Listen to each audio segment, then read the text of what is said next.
மனித வாழ்வின் பல்வேறு கட்ட பயணத்தைப் பற்றிய ஆழ்ந்த மெய்யியல் மற்றும் ஆழ்ந்த உணர்வுள்ள ஒரு திரைப்பட காணொளி இது. இது ஒரு உலகளாவிய முழுமையான மனித 6 ஒழுங்கு வாழ்க்கை பள்ளியின் தேவையை வலியுறுத்துகிறது.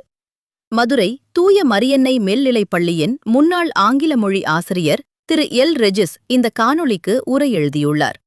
திருச்சிராப்பள்ளி தூய வளனார் தன்னாட்சி கல்லூரியின் முன்னாள் ஆங்கிலத்துறை தலைவரும் இணை பேராசிரியருமான முனைவர் சு. ஜோசப் அருள் ஜெயராஜ் இந்த காணொளியை இயக்கமூட்டல் செய்துள்ளார். காணொளி 8 அண்ட 6 வாழ்வியல் கோட்பாடுகள் குறித்த ஆன்மீக புரிதல்கள். 1. நமது அண்ட வாழ்வு என்பது யுகங்கள் மற்றும் காலங்கள் தோறும் கடவுளுடனும் அண்டத்துடனும் நமக்குள்ள முழுமையான ஒருமைப்பாடாகும்.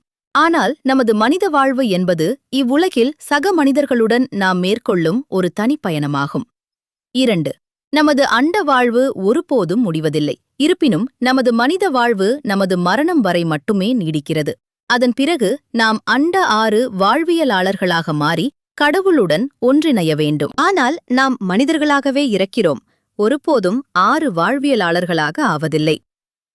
3. நமது மனித வாழ்வை முடித்துக்கொண்டு அண்ட 6 வாழ்வியலாளர்களாக மாறாதவரை நம்மால் கடவுளுடன் ஒன்றிணைய முடியாது.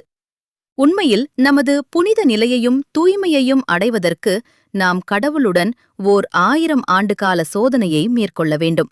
அப்போதுதான் கடவுளுடனான தெய்வீக ஒன்றிணைப்பிற்கு நாம் தகுதி பெறுகிறோம். 4. சரியான உள்ளீடுகளை நாம் பெறும் பட்சத்தில் இவ்வுலகில், குறிப்பாக நமது 60 வயதுக்குப் பிறகான காலத்தில் அண்ட 6 வாழ்வியலாளராக மாறுவது சாத்தியமாகும். 5.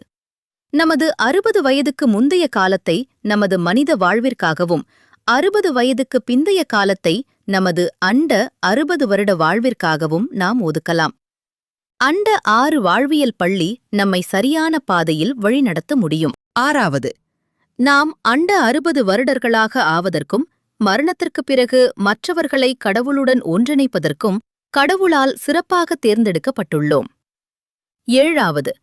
கடவுளின் பார்வையில் ஒரு சிறிய புல் மிகவும் கண்ணியமானதும் முக்கியமானதுமாகும். ஆனால் மனிதர்கள் அவற்றை வெட்டும்போதும் எரியும்போதும் எரிக்கும்போதும் ஒருபோதும் வருந்துவதில்லை. இதுவே 60 வருட மனசாட்சியின் உணர்திறன். 8.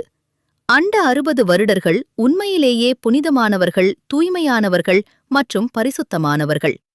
நன்றி.